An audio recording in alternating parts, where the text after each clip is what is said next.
A ansiedade não se cura tentando controlar tudo. Ela se cura quando você entrega a Deus aquilo que está tentando controlar o seu coração por dentro. Aqui está a primeira verdade que quebra o orgulho do coração humano. Você não está ansioso apenas porque tem problemas. Você está ansioso porque tentou carregar o amanhã com as próprias forças. Tentou prever cada resultado, antecipar cada perigo, fechar cada porta antes do tempo, evitar cada possível ferida. E esse peso, cedo ou tarde, acaba esmagando. A ansiedade nem sempre chega como um grito alto. Às vezes ela aparece como um pensamento repetitivo, como uma suspeita constante, como uma imagem escura que surge na madrugada, quando todos estão dormindo e só restam a sua respiração, o seu cansaço e aquela pergunta silenciosa que insiste em voltar. E se tudo der errado? E se não for suficiente? E se a doença piorar? E se aquela pessoa nunca mudar? E se você nunca mais recuperar a paz? É aí que a batalha começa. Porque a ansiedade não é apenas uma emoção desconfortável.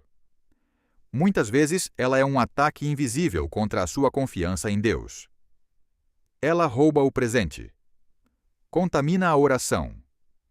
Faz você olhar para o futuro como se Deus não estivesse lá. Faz você se sentir sozinho, mesmo quando o céu continua aberto sobre a sua vida. Por isso, Filipenses capítulo 4 não chega apenas como um conselho bonito. Ele chega como um remédio vindo do céu. Chega como uma estratégia para uma mente cansada. Chega como uma ordem para uma guerra espiritual. Paulo escreveu essas palavras enquanto estava preso. Não estava em uma casa tranquila. Não era uma tarde confortável. Não era uma vida livre de conflitos. Ele estava encerrado, vigiado, limitado, sem saber exatamente o que aconteceria depois. E ainda assim falou sobre paz. Isso muda tudo. Porque então você percebe que a paz bíblica não depende do lugar onde você está. Ela depende de quem sustenta a sua alma. E é exatamente isso que o inimigo teme. Que você descubra que a sua paz não está presa às circunstâncias. Que a ansiedade não tem a palavra final.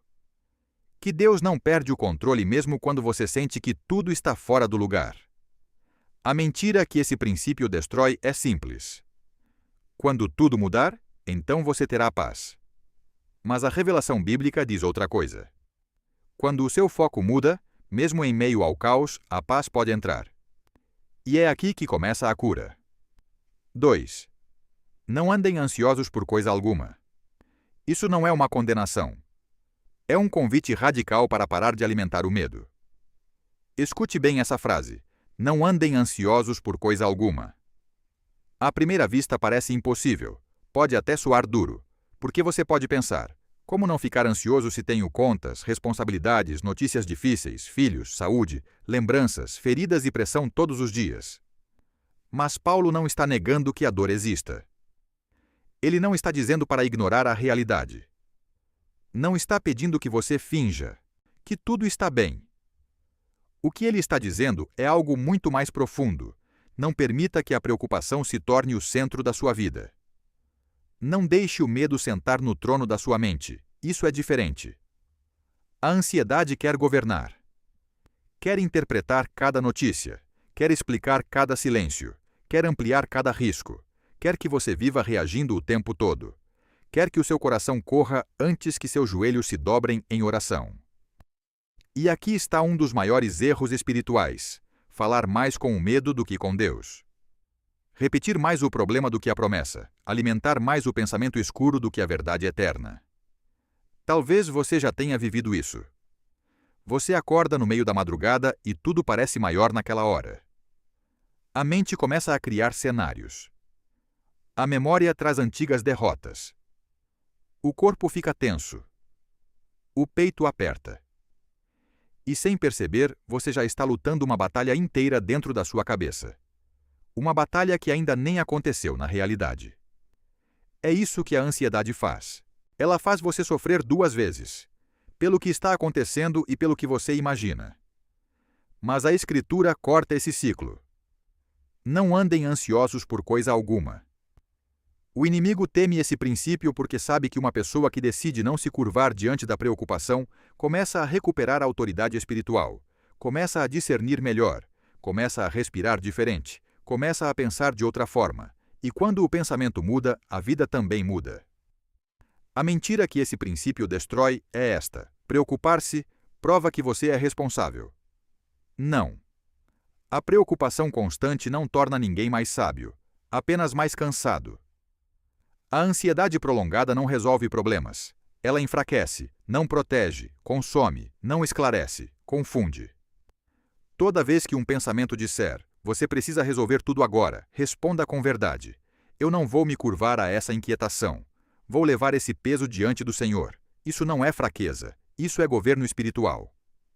3. A ansiedade é substituída por oração específica, súplica sincera e gratidão intencional. Paulo não diz apenas o que devemos abandonar. Ele também mostra o que devemos fazer. Sejam conhecidas diante de Deus as vossas petições, pela oração e súplica, com ações de graças.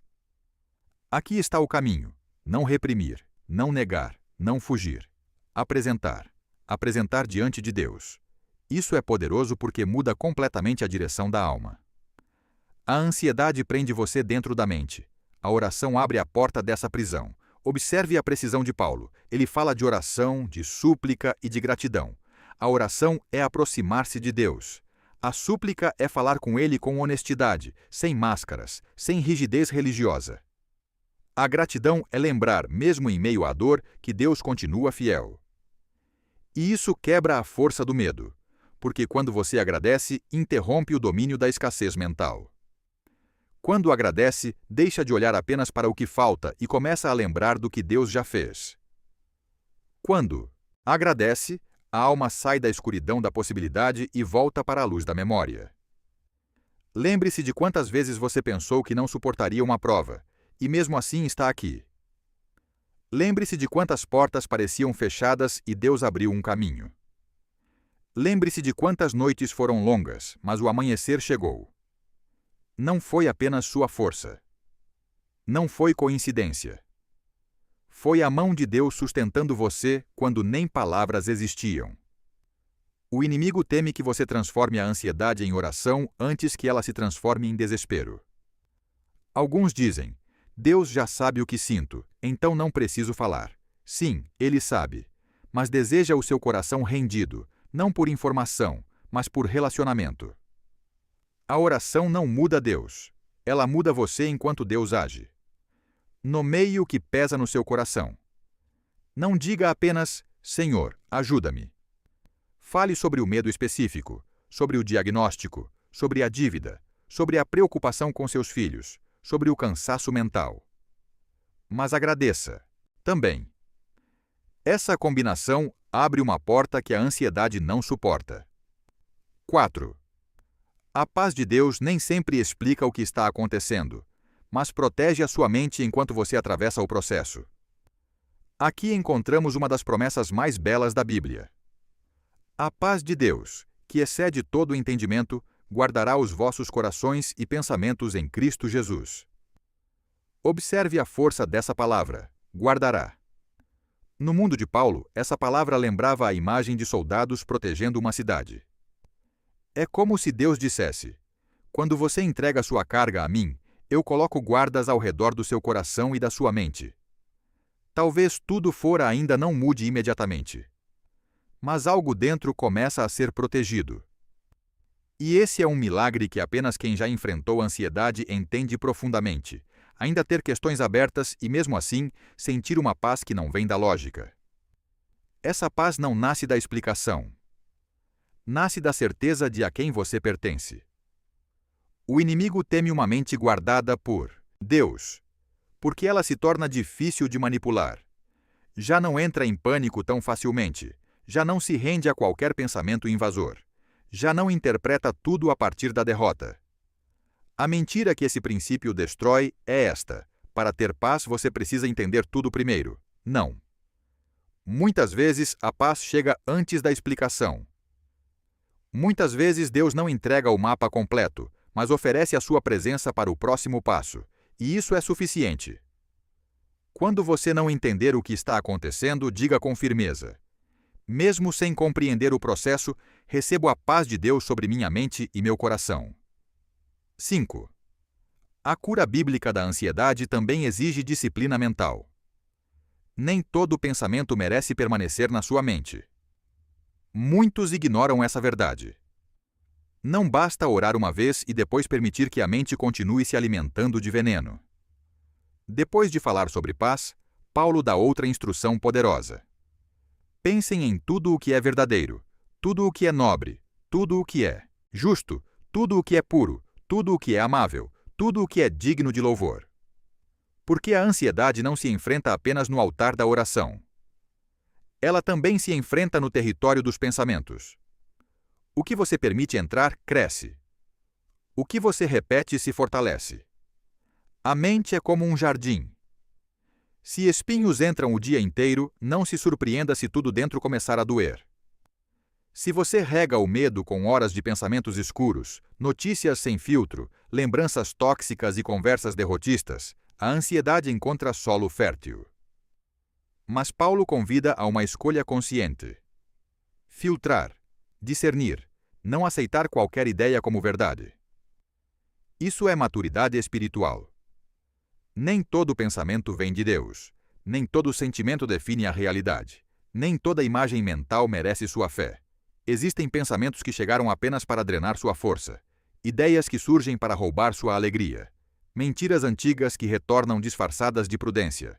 O inimigo teme uma pessoa que aprende a governar a própria mente. Talvez você diga: eu sou assim, não consigo pensar diferente. Talvez você não possa impedir que certos pensamentos batam à porta, mas pode decidir quais irão permanecer. A ansiedade pode bater na porta da sua mente, mas não tem direito de morar nela. Examine seus pensamentos. Pergunte: isso é verdade ou apenas um medo imaginado?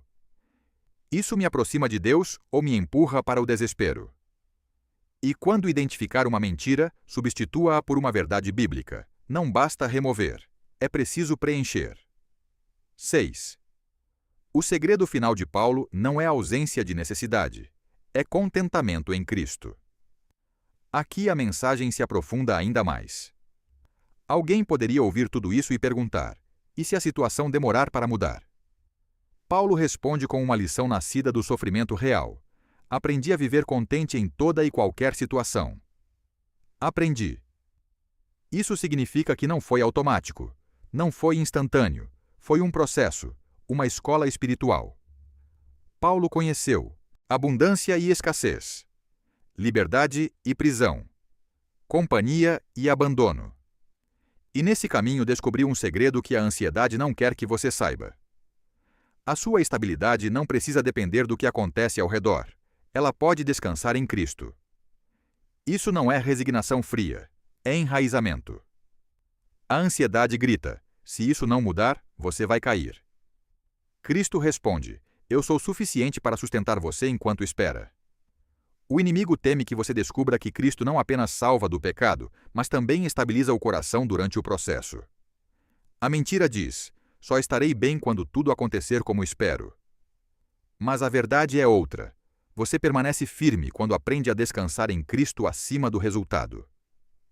7. Esta é a cura bíblica. Não negar a ansiedade. Destroná-la. Destroná-la com gratidão. Destroná-la com uma mente vigilante. Destroná-la com a paz de Deus. Isso é Filipenses capítulo 4. Não apenas um texto para memorizar, mas um caminho para caminhar. 1. Estratégia para voltar a respirar. A ansiedade pode bater à sua porta, mas não precisa morar na sua casa. Não precisa governar suas noites. Não precisa decidir seus pensamentos. Hoje você pode começar a lutar de forma diferente. Hoje você pode falar de forma diferente. Hoje você pode pensar de forma diferente. Hoje você pode se render sem afundar, porque a paz que Deus promete não é uma ilusão religiosa. É uma realidade espiritual. É proteção. Se você aprendeu algo neste vídeo, fique aqui e continue. Clique aqui.